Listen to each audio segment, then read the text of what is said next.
The secret, power, and effects of love. This is the spirit of infinite love. The moment we recognize ourselves as one with it, we become so filled with love that we see only the good in all. And when we realize that we are all one with this infinite spirit, then we realize, in a sense, we are all one with each other. When we come into a recognition of this fact, we can then do no harm to anyone, to anything. We find that we are all members of the one great body, and that no portion of the body can be harmed without all the other portions suffering thereby. When we fully realize the great fact of the oneness of all life, that all are partakers from this one infinite source, and so that the same life is the life of each individual, then prejudices go and hatreds cease. Love grows and reigns supreme. Then, wherever we go, wherever we come in contact with fellow man, we are able to recognize the God within. We thus look only for the good, and we find it. It always pays. There is a deep scientific fact underlying the great truth. He that takes the sword shall perish by the sword. The moment we come into a realization of the subtle powers of the thought forces, we can quickly see that the moment we entertain any thoughts of hatred toward another, he gets the effects of these diabolical forces that go out from us, and has the same thoughts of hatred aroused in him, which in turn return to the sender. Then when we understand the effects of the passion, hatred, or anger, even upon the physical body, we can see how detrimental, how expensive this is. The same is true in regard to all kindred thoughts or passions, envy, criticism, jealousy, scorn. In the ultimate, we shall find that in entertaining feelings of this nature toward another, we always suffer far more than the one toward whom we entertain them. And then when we fully realize the fact that selfishness is at the root of all error, sin, and crime, and that ignorance is the basis of all selfishness, with what charity we come to look upon the acts of all. It is the ignorant man who seeks his own ends at the expense of the greater whole. It is the ignorant man, therefore, who is the selfish man. The truly wise man is never selfish. He is a seer and recognizes the fact that he, a single member of the one great body, is benefited in just the degree that the entire body is benefited. And so he seeks nothing for himself that he would not equally seek for all mankind. If selfishness is at the bottom of all error, sin, and crime, and ignorance is the basis of all selfishness, then when we see a manifestation of either of these qualities, if we are true to the highest within us, we will look for and will seek to call forth the good in each individual with whom we come in contact. When God speaks to God, then God responds, and shows forth as God. But when the devil speaks to devil, then devil responds, and the devil is always to pay. Sometimes I hear a person say, "I don't see any good in him." No? Then you are no seer. Look deeper and you will find the very God in every human soul. But remember, it takes a God to recognize a God. Christ always spoke to the highest, the truest, and the best in men. He knew and he recognized the God in each because he had first realized it in himself. He ate with publicans and sinners. Abominable, the scribes and Pharisees said. They were so wrapped up in their own conceits, their own self-centeredness, hence their own ignorance, that they had never found the God in themselves, and so they never dreamed that it was the real life of even publicans and sinners. In the degree that we hold a person in the thought of evil or of error, do we suggest evil and error to him. In the degree that he is sensitively organized or not well individualized, and so, subject to the suggestions of the thought forces from others, will he be influenced. And so in this way we may be sharers in the very evil doing in which we hold another in thought. In the same way, when we hold a person in the thought of the right, the good, and the true, righteousness, goodness, and truth are suggested to him, and thus we have a most beneficent influence on his life and conduct. If our hearts go out in love to all with whom we come in contact, we inspire love, and the same ennobling and warming influence of love always return to us from those in whom we inspire them. There is a deep scientific principle underlying the precept, "If you would have all the world love you, you must first love all the world. In the degree that we love, we will be loved. Thoughts are forces. Each creates its kind.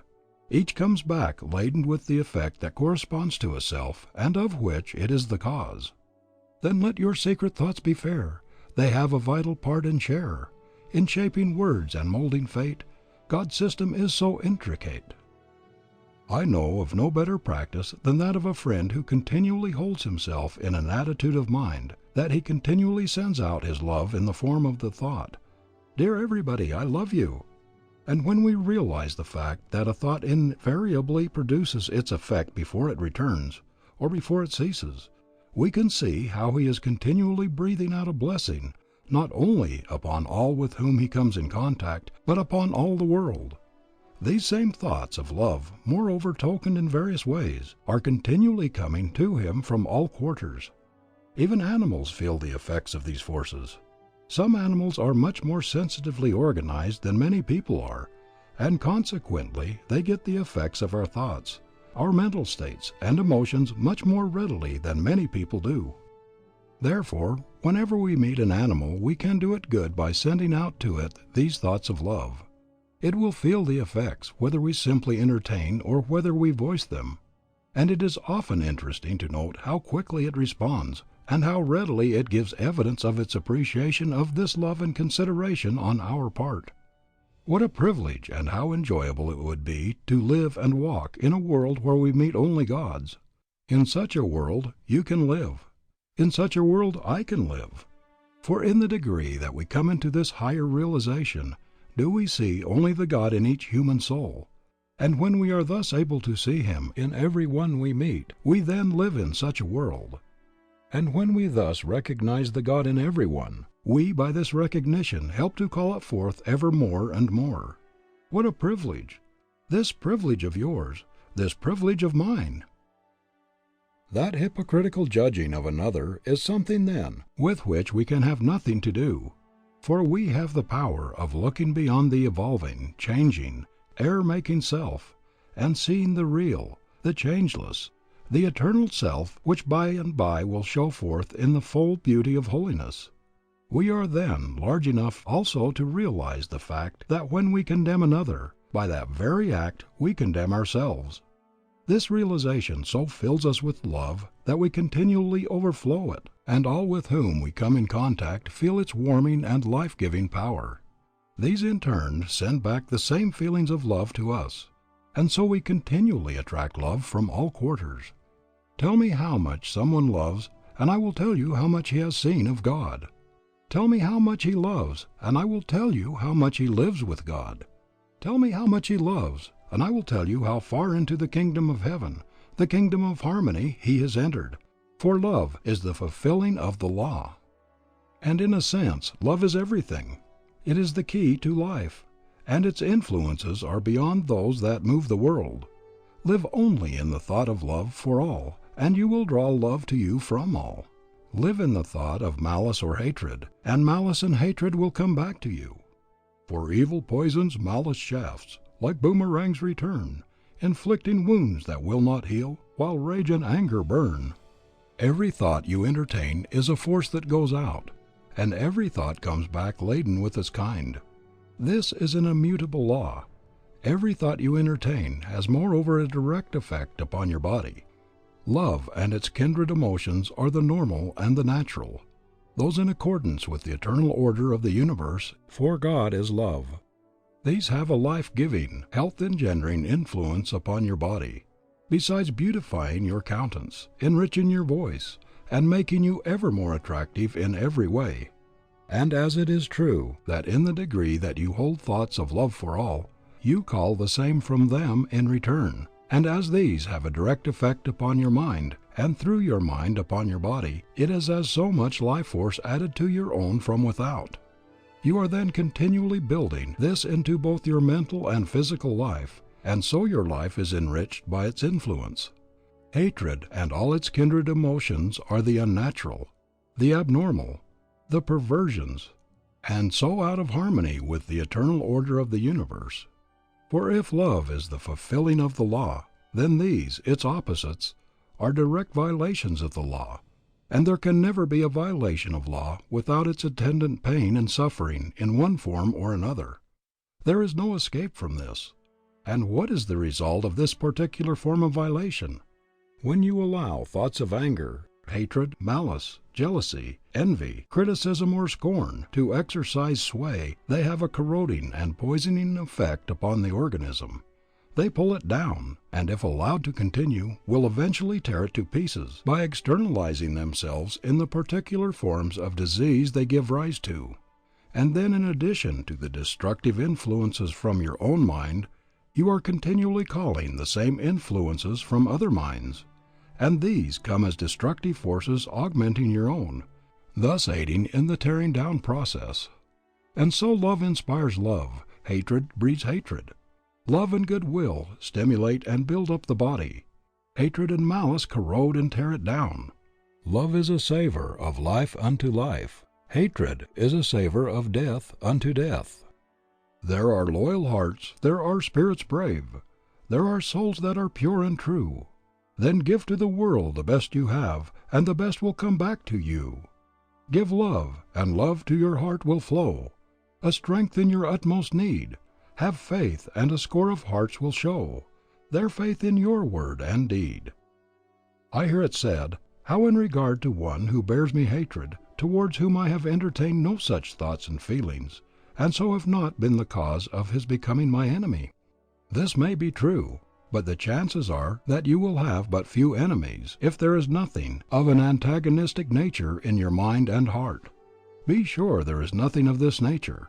But if hatred should come from another without apparent cause on your part, then meet it from first to last with thoughts of love and goodwill. In this way you can, so to speak, so neutralize its effects that it cannot reach you and so cannot harm you. Love is positive and stronger than hatred. Hatred can always be conquered by love. On the other hand, if you meet hatred with hatred, you simply intensify it.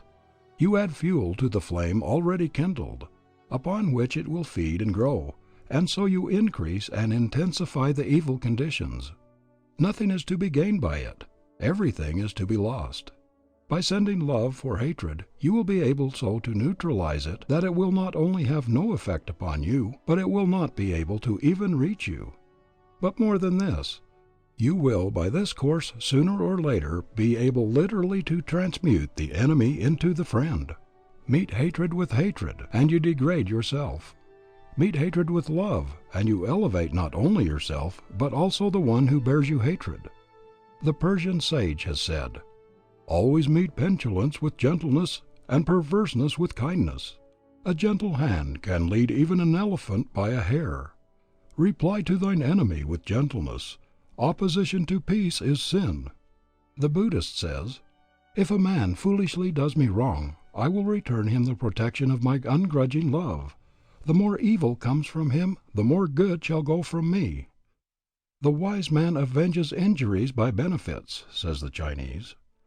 "Return good for evil, overcome anger by love. Hatred never ceases by hatred, but by love," says the Hindu.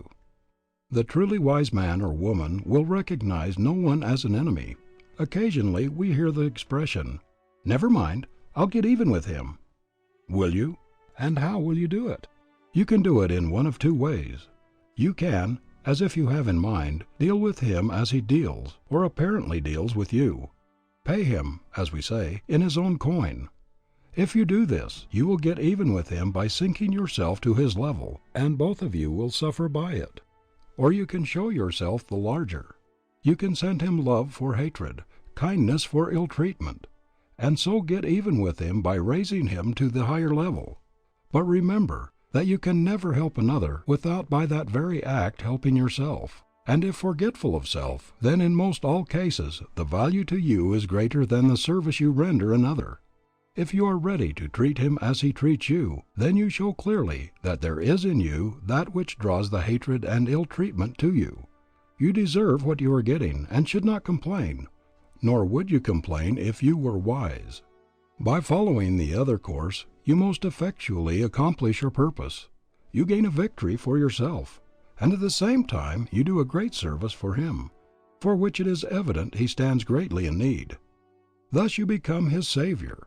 He in turn may become the savior of other error-making and consequently care-encumbered men and women. Many times the struggles are greater than we can ever know.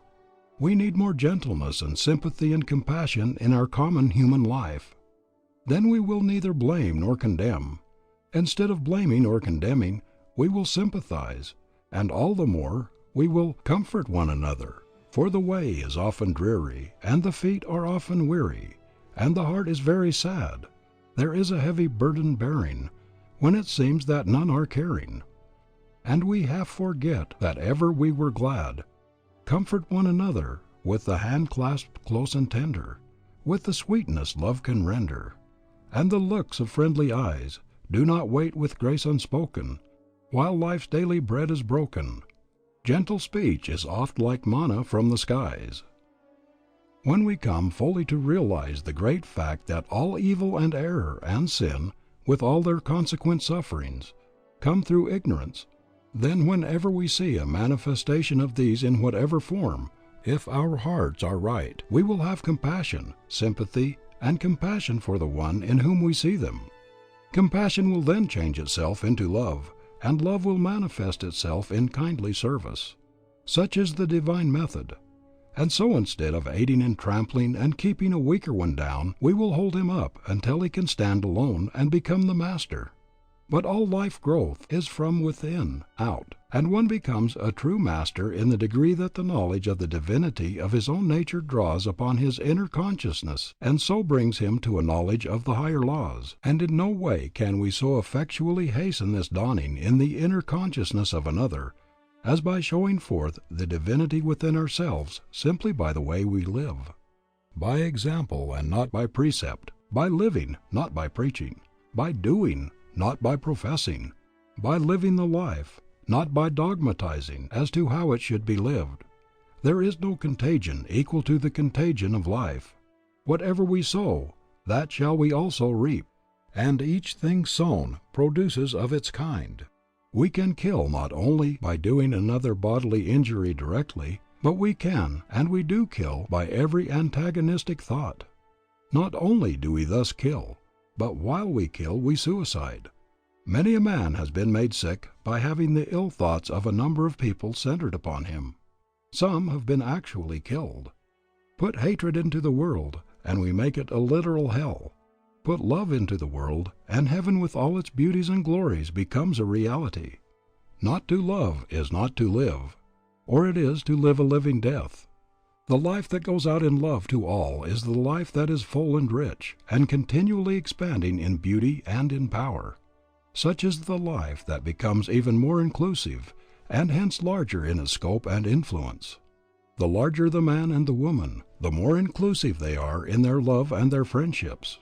The smaller the man and the woman, the more dwarfed and dwindling their natures, the more they pride themselves upon their exclusiveness. Anyone, a fool or an idiot, can be exclusive. It comes easy. It takes and it signifies a large nature to be universal, to be inclusive. Only the man or woman of small, personal, self-centered, self-seeking nature is exclusive. The man or the woman of a large, royal, unself-centered nature never is. The small nature is the one that continually strives for effect. The larger nature never does. The one goes here and there in order to gain recognition, in order to attach himself to the world. The other stays at home and draws the world to him. The one loves merely himself. The other loves all the world, but in his larger love for all the world he finds himself included. Verily then, the more one loves, the nearer he approaches to God, for God is the Spirit of infinite love. And when we come into the realization of our oneness with this infinite Spirit, then divine love so fills us that, enriching and enrapturing our own lives, from them it flows out to enrich the life of all the world.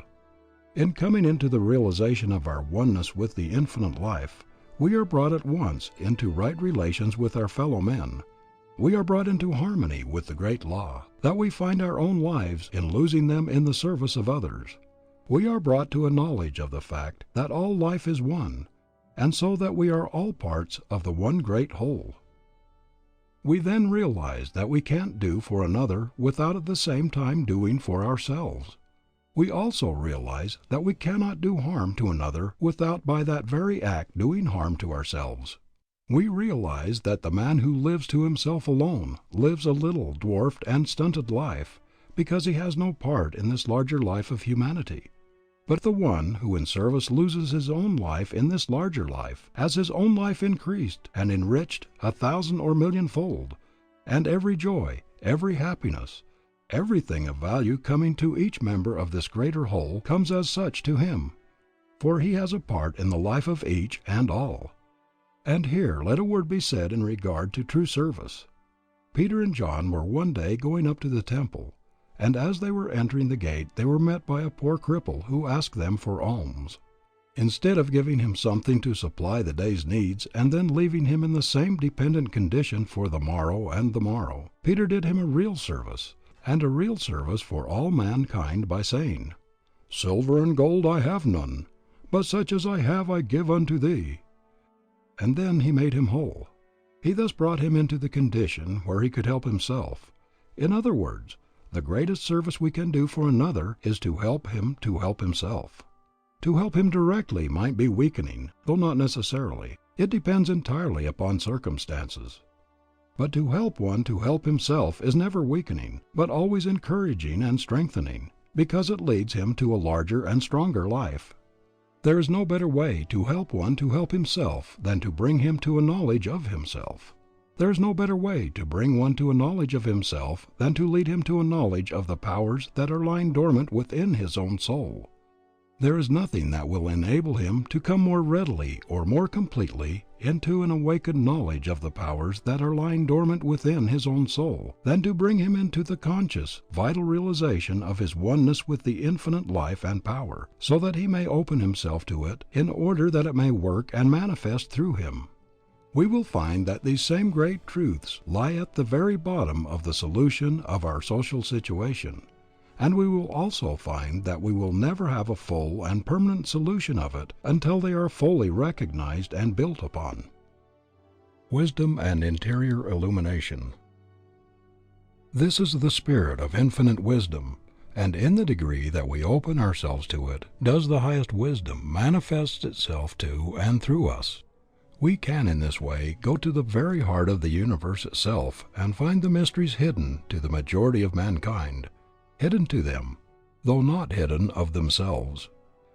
In order for the highest wisdom and insight we must have absolute confidence in the divine guiding us, but not through the channel of someone else. And why should we go to another for knowledge and wisdom? With God is no respect of persons. Why should we seek these things second hand? Why should we thus stultify our own innate powers? Why should we not go direct to the infinite source itself? If any man lack wisdom, let him ask of God. Before they call, I will answer, and while they are yet speaking, I will hear. When we thus go directly to the infinite source itself, we are no longer slaves to personalities, institutions, or books. We should always keep ourselves open to suggestions of truth from these agencies. We should always regard them as agencies, however, and never as sources. We should never recognize them as masters, but simply as teachers. With Browning, we must recognize the great fact that the truth is within ourselves. It takes no rise from outward things, whate'er you may believe. There is an inmost center in us all, where truth abides in fullness. There is no more important injunction in all the world, nor one with a deeper interior meaning than, to thine own self be true. In other words, be true to your own soul, for it is through your own soul that the voice of God speaks to you. This is the interior guide. This is the light that lighteth every man that cometh into the world. This is conscience. This is intuition. This is the voice of the higher self, the voice of the soul, the voice of God. Thou shalt hear a voice behind thee saying, This is the way, walk ye in it. When Moses was on the mountain, it was after the various physical commotions and manifestations that he heard the still small voice, the voice of his own soul, through which the infinite God was speaking. If we will but follow this voice of intuition, it will speak ever more clearly and more plainly, until by and by it will be absolute and unerring in its guidance. The great trouble with us is that we do not listen to and do not follow this voice within our own souls, and so we become as a house divided against itself. We are pulled this way and that, and we are never certain of anything. I have a friend who listens so carefully to this inner voice, who, in other words, always acts so quickly and so fully in accordance with his intuitions, and whose life as a consequence is so absolutely guided by them, that he always does the right thing at the right time and in the right way. He always knows when to act and how to act, and he is never in the condition of a house divided against itself. But someone says, may it not be dangerous for us to act always upon our intuitions? Suppose we should have an intuition to do harm to someone? We need not be afraid of this, however, for the voice of the soul, this voice of God speaking through the soul, will never direct any one to do harm to another, nor to do anything that is not in accordance with the highest standards of right and truth and justice. And if you at any time have a prompting of this kind, know that it is not the voice of intuition. It is some characteristic of your lower self that is prompting you.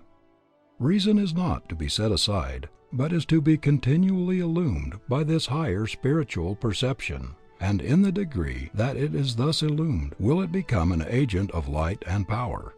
When one becomes thoroughly individualized, he enters into the realm of all knowledge and wisdom, and to be individualized is to recognize no power outside of the infinite power that is back of all.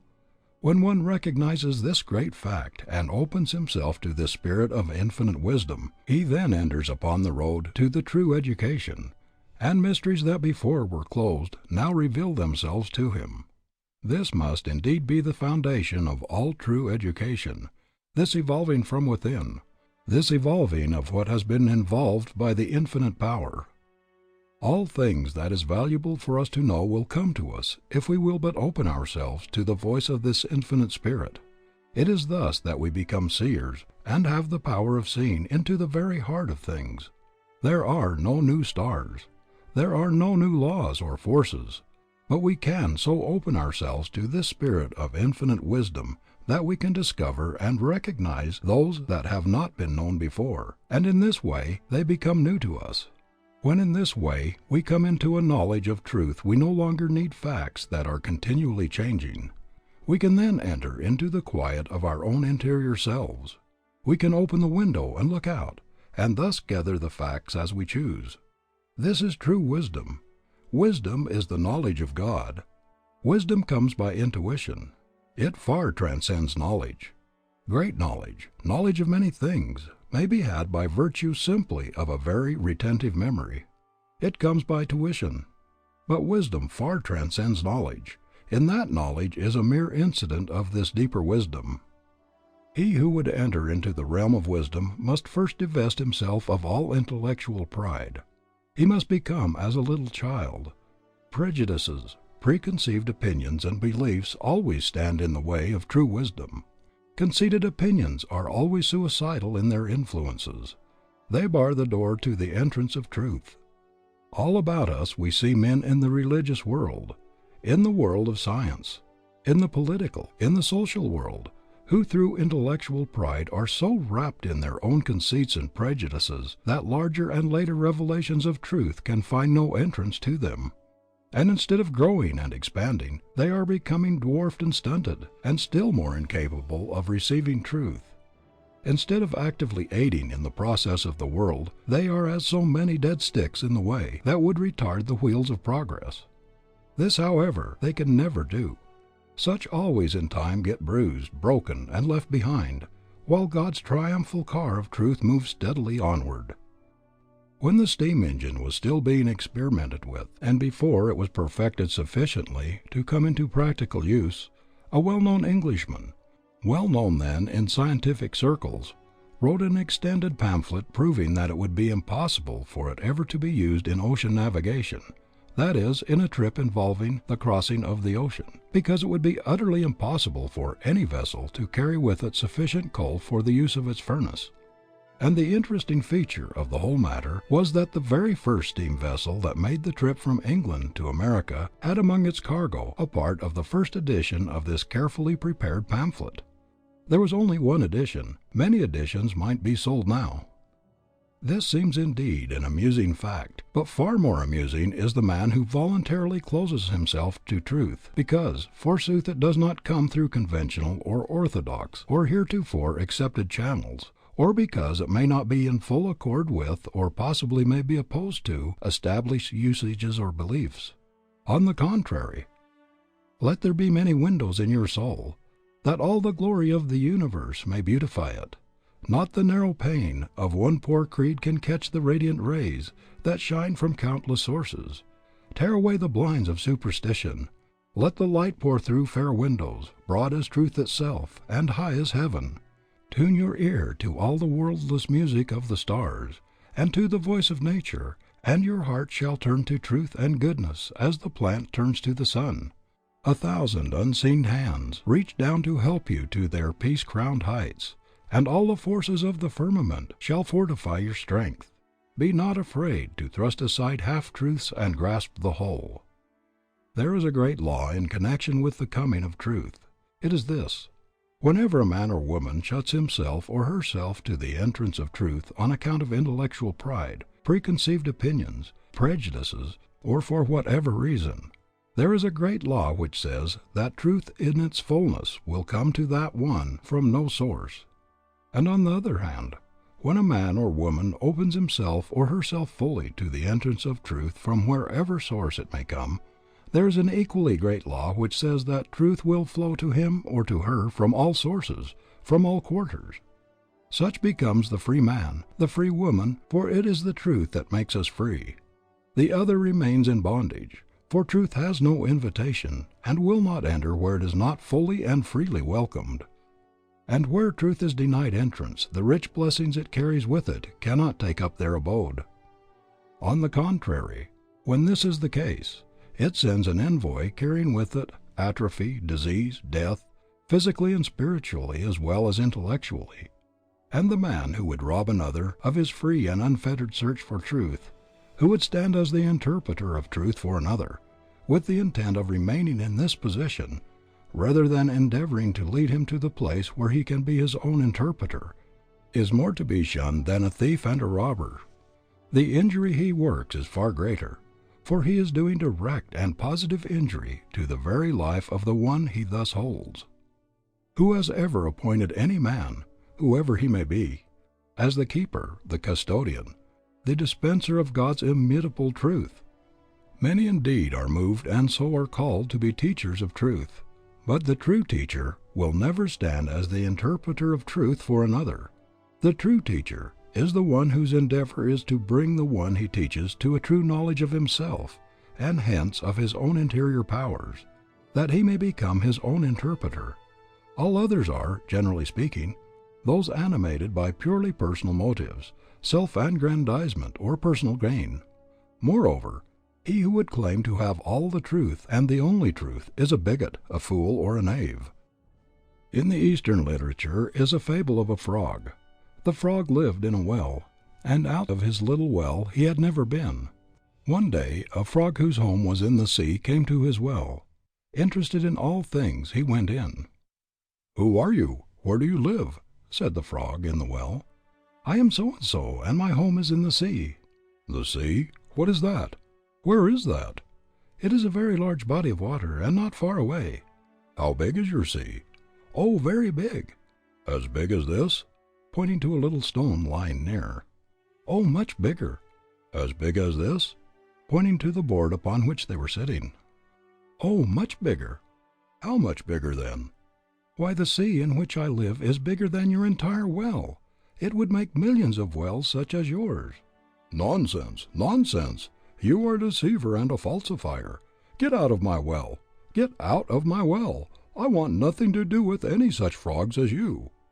"Ye shall know the truth, and the truth shall make you free," is the promise. "Ye shall close yourselves to truth. Ye shall live in your own conceits, and your own conceits shall make fools and idiots of you," would be a statement applicable to not a few. and to not a few who pride themselves upon their superior intellectual attainments. Idiocy is arrested mental growth. Closing oneself for whatever reason to truth and hence to growth brings a certain type of idiocy, though it may not be called by this name. On the other hand, another type is that arrested growth caused by taking all things for granted, without proving them for oneself, merely because they come from a particular person, a particular book, a particular institution.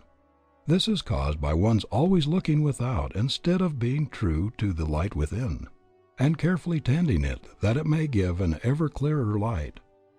With brave and intrepid Walt Whitman, we should be able to say, "From this hour I ordain myself, loosed of limits and imaginary lines, going where I list, my own master, total and absolute, listening to others, considering well what they say, pausing, searching, receiving, contemplating, gently, but with undeniable will, divesting myself of the holds that would hold me."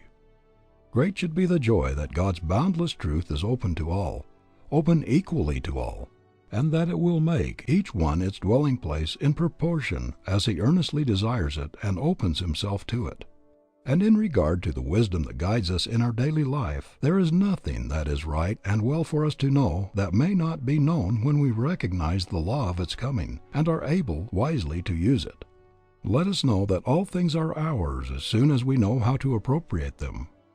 I hold it as a changeless law, from which no soul can sway or swerve. We have that in each of us which will draw, whate'er we need or most deserve. If the time comes when we know not what course to pursue, when we know not which way to turn, the fault lies in ourselves. If the fault lies in ourselves, then the correction of this unnatural condition lies also in ourselves. It is never necessary to come into such a state if we are awake and remain awake to the light and the powers within us. The light is ever shining, and the only thing that is necessary for us diligently to see to is that we permit neither this thing nor that to come between us and the light. With thee is the fountain of life, in thy light shall we see light. Let us hear the words of one of the most highly illumined men I have ever known, and one who as a consequence is never in the dark, when the time comes, as to what to do and how to do it. "Whenever you are in doubt as to the course you should pursue, after you have turned to every outward means of guidance, let the inward eye see, let the inward ear hear, and allow this simple, natural, beautiful process to go on unimpeded by questionings or doubts. In all dark hours and times of unwonted perplexity, we need to follow one simple direction, found, as all needed directions can be found, in the dear old gospel, which so many read, but alas, so few interpret. Enter into thine inner chamber and shut the door." Does this mean that we must literally betake ourselves to a private closet with a key in the door? If it did, then the command could never be obeyed in the open air, on land or sea, and the Christ loved the lakes and the forests far better than the cramping rooms of city dwelling houses.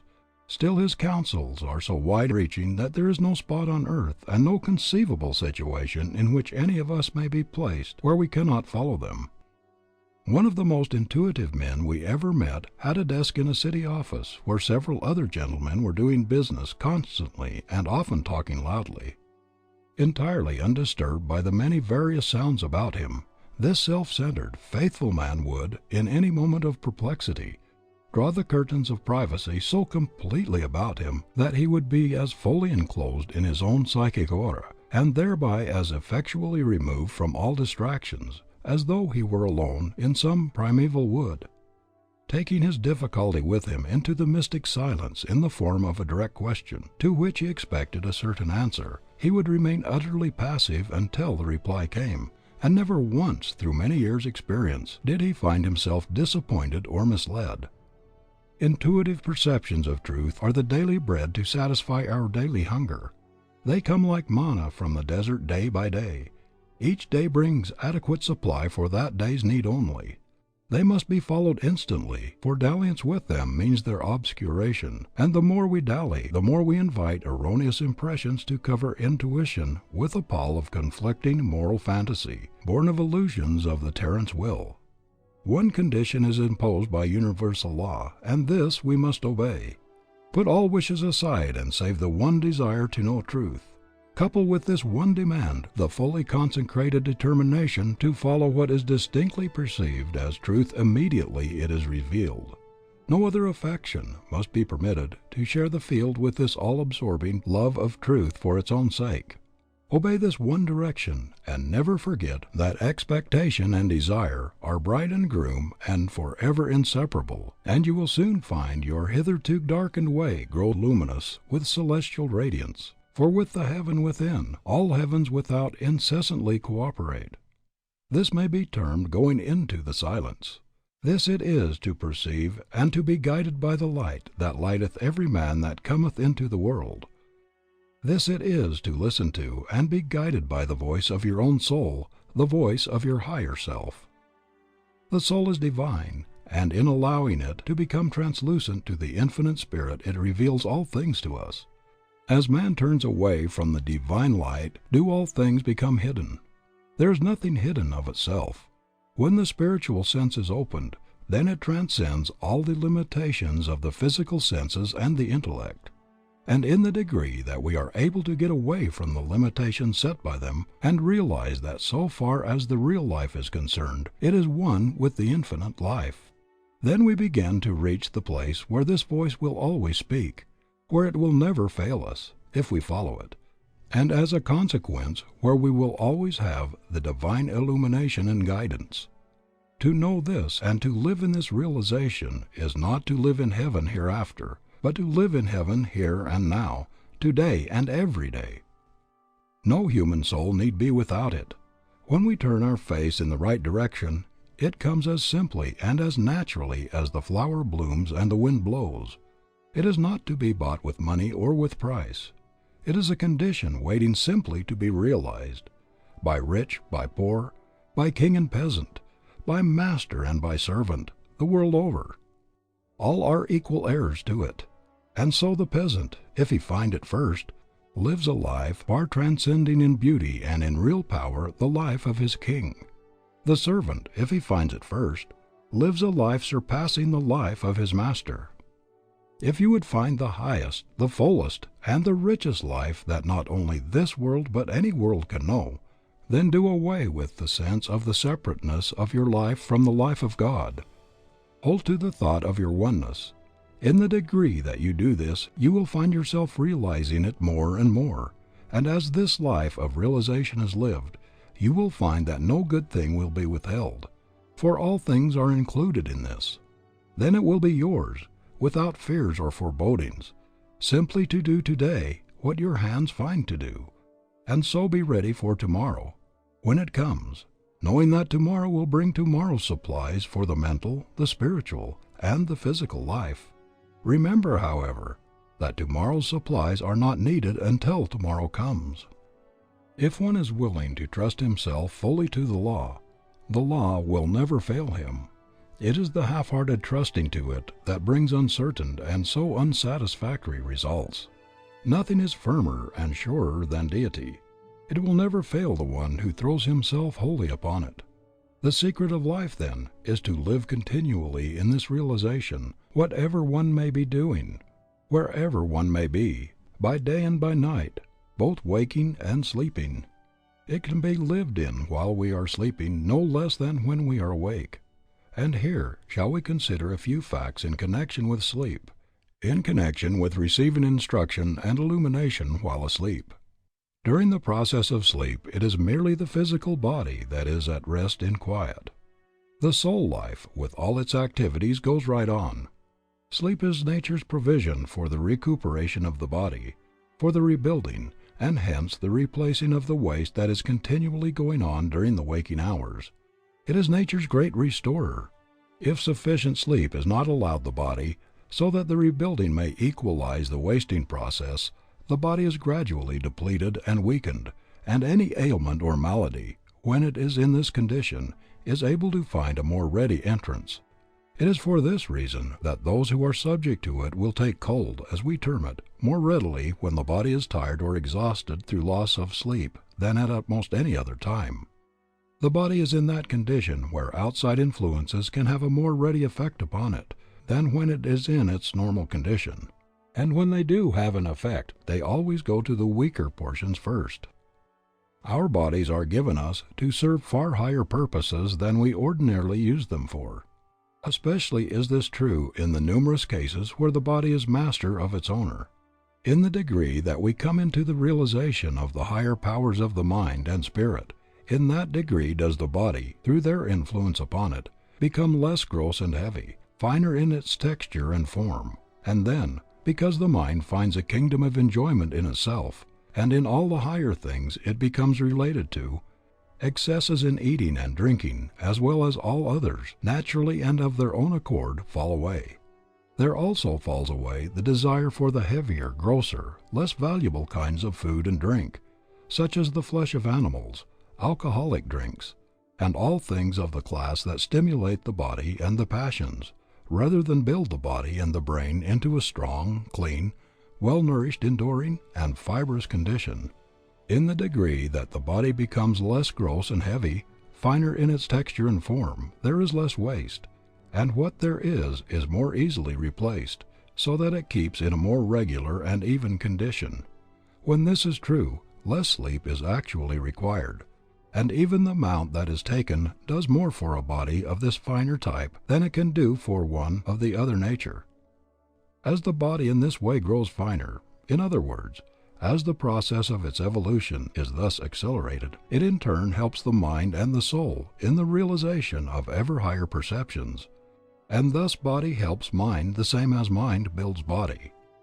It was undoubtedly this fact that Browning had in mind when he said, "Let us cry, all good things are ours, nor soul helps flesh more now than flesh helps soul." Sleep, then, is for the resting and the rebuilding of the body. The soul needs no rest, and while the body is at rest in sleep, the soul life is active the same as when the body is in activity. There are some, having a deep insight into the soul's activities, who say that we travel when we sleep. Some are able to recall and bring over into the conscious waking life the scenes visited, the information gained, and the events that have transpired. Most people are not able to do this, and so much that might otherwise be gained is lost. They say, however, that it is in our power, in proportion as we understand the laws, to go where we will, and to bring over into the conscious waking life all the experiences thus gained. Be this, however, as it may, it certainly is true that while sleeping we have the power, in a perfectly normal and natural way, to get much of value by way of light, instruction, and growth that the majority of people now miss. If the soul life, that which relates us to the infinite spirit, is always active, even while the body is at rest, why may not the mind so direct conditions as one falls asleep, that while the body is at rest, it may continually receive illumination from the soul, and bring what it thus receives over into the conscious waking life? This indeed can be done, and it is done by some to great advantage, and many times the highest inspirations from the soul come in this way, as would seem most natural, since at this time all communications from the outer, material world no longer enter. I know those who do much work during sleep, the same as they get much light along desired lines. By charging the mind on going to sleep as to a particular time for waking, it is possible, as many of us know, to wake on the very minute. Not infrequently we have examples of difficult problems that defied solution during waking hours, being solved during sleep. A friend, a well-known journalist, had an extended newspaper article clearly and completely worked out for her in this way. She frequently calls this agency to her aid. She was notified by the managing editor one evening to have the article ready in the morning, an article requiring more than ordinary care, and one in which quite a knowledge of facts was required. It was a matter in connection with which she knew scarcely anything, and all her efforts at finding information regarding it seemed to be of no avail. She set to work, but it seemed as if her own powers defied her. Failure seemed imminent. Almost in desperation, she decided to retire, and putting the matter into her mind in such a way that she would be able to receive the greatest amount of aid while asleep, she fell asleep and slept soundly until morning. When she awoke, her work of the previous evening was the first thing that came into her mind. She lay quietly for a few minutes, and as she lay there, the article, completely written, seemed to stand before her mind. She ran through it, arose, and without dressing took her pen and transcribed it onto paper, literally acting as her own amanuensis. The mind, acting intently along a particular line, will continue so to act until some other object of thought carries it along another line. And since, in sleep, only the body is in quiet while the mind and soul are active, then the mind, on being given a certain direction when one drops off to sleep, will take up the line along which it is directed, and can be made in time to bring over into consciousness the result of its activities. Some will be able very soon to get results of this kind. For some it will take longer. Quiet and continued effort will increase the faculty. Then, by virtue of the law of the drawing power of the mind, since the mind is always active, we are drawing to us, even while sleeping, influences from the realms kindred to those in which we in our thoughts are living before we fall asleep. In this way we can put ourselves into relation with whatever kinds of influence we choose and accordingly gain much during the process of sleep. In many ways, the interior faculties are more open and receptive while we are in sleep than while we are awake. Hence the necessity of exercising even greater care as to the nature of the thoughts that occupy the mind as we enter into sleep, for there can come to us only what we by our own order of thought attract. We have it entirely in our own hands. And for the same reason, this greater degree of receptivity during this period, we are able by understanding and using the law to gain much of value more readily in this way than when the physical senses are fully open to the material world about us. Many will find a practice somewhat after the following nature of value. When light or information is desired along any particular line, light or information you feel is right and wise for you to have, as for example, light in regard to an uncertain course of action, then as you retire, first bring your mind into the attitude of peace and goodwill for all. You in this way bring yourself into a harmonious condition and in turn attract yourself to these same peaceful conditions from without. Then resting in this sense of peace, quietly and calmly send out your earnest desire for the needed light or information. Cast out of your mind all fears or forebodings lest it come not, for in quietness and in confidence shall be your strength. Take the expectant attitude of mind, firmly believing and expecting that when you awake the desired results will be with you. Then on awaking, before any thoughts or activities from the outside world come in to absorb the attention, remain for a little while receptive to the intuitions or the impressions that come. When they come, when they manifest themselves clearly, then act upon them without delay. In the degree that you do this, in that degree will the power of doing it ever more effectively grow. Or, if for unselfish purposes you desire to grow and develop any of your faculties, or to increase the health and strength of your body, take a corresponding attitude of mind, the form of which will readily suggest itself in accordance with your particular needs or desires.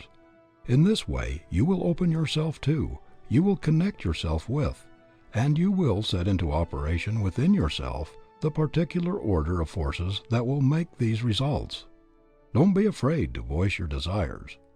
In this way you set into operation vibratory forces which go out and which make their impress felt somewhere, and which, arousing into activity or uniting with other forces, set about to actualize your desires. No good thing shall be withheld from him who lives in harmony with the higher laws and forces. There are no desires that shall not be satisfied to the one who knows and who wisely uses the powers with which he or she is endowed. Your sleep will be more quiet and peaceful and refreshing, and so your power increased mentally, physically, and spiritually, simply by sending out as you fall asleep thoughts of love and goodwill, thoughts of peace and harmony for all. In this way you are connecting yourself with all the forces in the universe that make for peace and harmony. A friend who is known the world over through his work along humane lines has told me many times in the middle of the night he has awakened suddenly and there comes to his mind, as a flash of inspiration, a certain plan in connection with his work. and as he lays there quietly and opens himself to it, the methods for its successful carrying out all reveal themselves to him clearly. In this way, many plans are entered upon and brought to a successful culmination that otherwise would never be thought of, plans that seem indeed marvelous to the world at large. He is a man with a sensitive organism, his life in thorough harmony with the higher laws, and given wholly and unreservedly to the work to which he has dedicated it. Just how and from what source these inspirations come he does not fully know. Possibly no one does, though each may have his theory. But this we do know, and it is all we need to know, at least, that to the one who lives in harmony with the higher laws of his being, and who opens himself to them, they come. Visions and inspirations of the highest order will come to the degree that we make for them the right conditions. One who has studied deeply into the subject in hand has said, "To receive education spiritually while the body is resting in sleep is a perfectly normal and orderly experience, and would occur definitely and satisfactorily in the lives of all of us, if we paid more attention to the internal and consequently less to the external states with their supposed but unreal necessities. Our thoughts make us what we are here and hereafter, and our thoughts are often busier by night than by day. For when we are asleep to the exterior we can be wide awake to the interior world, and the unseen world is a substantial place, the conditions of which are entirely regulated by mental and moral attainments. When we are not deriving information through outward avenues of sensation, we are receiving instruction through interior channels of perception, and when this fact is understood for what it is worth, it will become a universal custom for persons to take to sleep with them in the special subject on which they most earnestly desire particular instruction.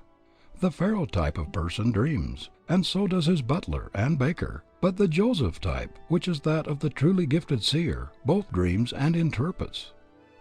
But why had not Pharaoh the power of interpreting his dreams? Why was Joseph the type of the truly gifted seer? Why did he not only dream, but also had the power to interpret both his own dreams and the dreams of others?